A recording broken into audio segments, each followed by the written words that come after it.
Yo les héros, il y a quelques temps j'ai fait une vidéo sur les pires choses que Joker ait fait, et vous avez adoré et je vous en remercie. Dans vos retours, vous voulez que je parle d'Harley Quinn, la chérie du Joker.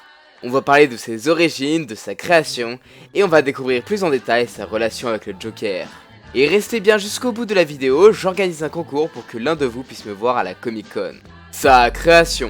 Alors, il faut déjà savoir qu'Harley Quinn vient de la série animée Batman de 1991, une superbe série qui a étoffé les origines de certains vilains comme Mr. Freeze. Harley Quinn est apparue pour la première fois dans l'épisode The Joker Favors. Elle a été créée par Paul Dini et Bruce Timm, et est inspirée par Harlan Sorkins dans l'un de ses personnages d'Harlequin. Elle portait des vêtements de bouffon dans Days of Our Lives. Harley Quinzel était une ancienne psychiatre à l'asile d'Arkham. Son patient était le Joker et celui-ci lui a dit tous ses secrets, la manipulant et la faisant tomber amoureuse. Harley Quinzel a développé le nom d'Harley Quinn et a fait évader le Joker de l'asile et est devenue son assistante. Harley Quinn est devenue un personnage très apprécié par les fans.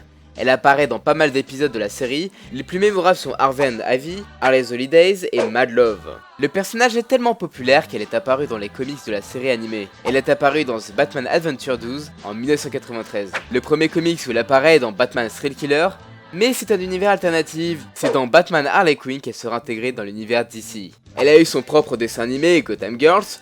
Elle est apparue dans le film Suicide Squad, dans Suicide Squad Assaut sur Arkham et dans tous les jeux Arkham. Elle est aujourd'hui l'un des personnages les plus populaires de DC Comics. Ses origines. Alors, pour les origines d'Harley Quinn, on va prendre le comics Mad Love. Avant qu'elle ne devienne Harley Quinn, notre personnage était une psychiatre à l'asile d'Arkham. Elle était le docteur Harley Quinzel. Elle avait pour patient le Joker et était fascinée par lui. Lors de ses séances privées avec lui, il lui raconta que son père le battait. Harley était touchée par son histoire et devenue amoureuse de lui, et n'hésita pas à le faire évader de l'asile. Au final, elle s'est fait griller et est devenue son acolyte en prenant comme nom Harley Quinn. D'ailleurs, fun fact, Harley n'est pas la première sidekick du Joker, c'était Gaggy. Alors, pendant l'âge d'or des comics, le Joker voulait tout faire comme Batman. Il voulait avoir ses propres véhicules et surtout son propre Robin. Et son acolyte était Gaggy.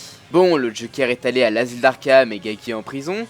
Et quand celui-ci est sorti, il a vu qu'il avait remplacé avec Harley Quinn. Donc du coup, il pense qu'il a transformé le clown gentil en gros psychopathe et tentera de la tuer. Après que Flash ait perturbé la timeline, les origines d'Harley ont été changées.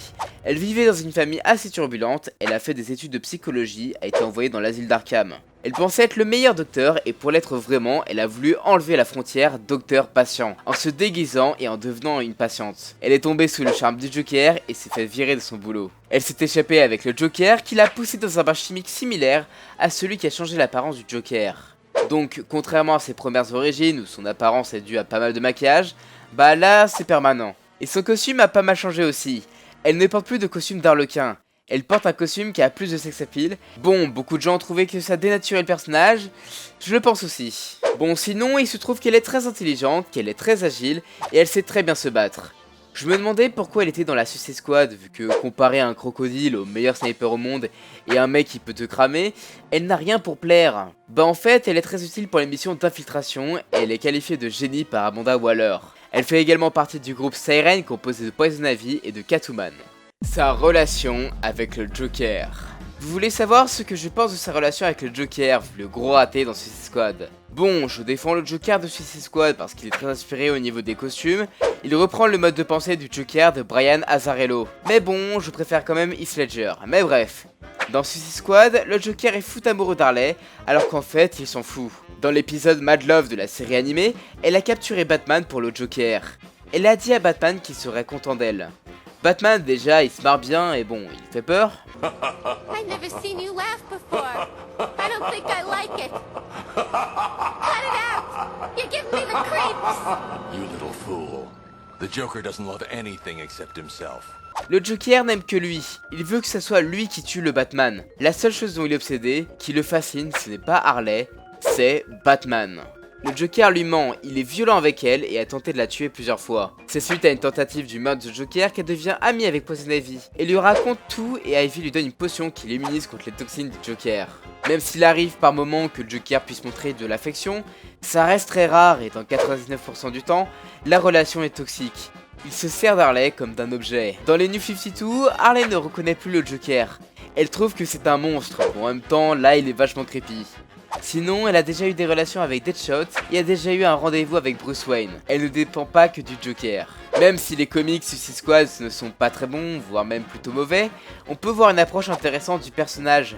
Elle n'est plus sous l'influence du Joker, elle est capable d'accomplir de grandes choses dans la Suicide Squad. Lorsqu'elle est loin du Joker, elle est plus sereine et peut faire de bonnes choses comme dans Injustice, où elle devient une super héroïne suite à la mort du Joker et à l'aide de Black Canary. Harley Quinn semble se détacher du Joker, nous l'avons vu dans les comics.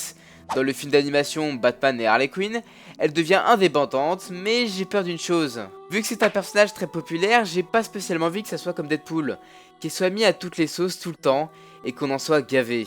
Au final, Harley Quinn était un sidekick, mais grâce à son caractère, ses apparitions à la télévision, elle est devenue plus importante dans l'univers super-héroïque. Si vous voulez découvrir Harley Quinn, je ne peux que vous conseiller le comics Mad Love et Batman la série animée. J'ai deux questions, est-ce que vous aimez le personnage d'Harley ? Déjà, pourquoi? Et qu'est-ce que vous pensez de la relation Joker-Harley? J'ai hâte de savoir ça. En tout cas, j'espère que vous avez apprécié la vidéo, mais ne partez pas tout de suite, je serai présent au Comic Con Paris le dimanche 29 octobre. J'organise un partenariat avec le Comic Con, vous pouvez y participer pour gagner une place gratuite, et vous pourrez me voir en tant que visiteur à la Comic Con, et vous pourrez ainsi vous plonger dans l'univers des comics.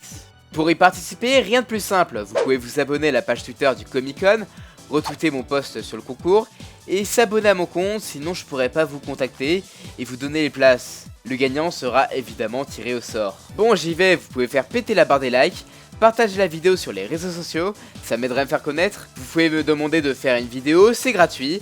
En tout cas, je vous fais des bisous sur les fesses gauches, à la prochaine, on se voit à la Comic Con pour ceux qui y vont.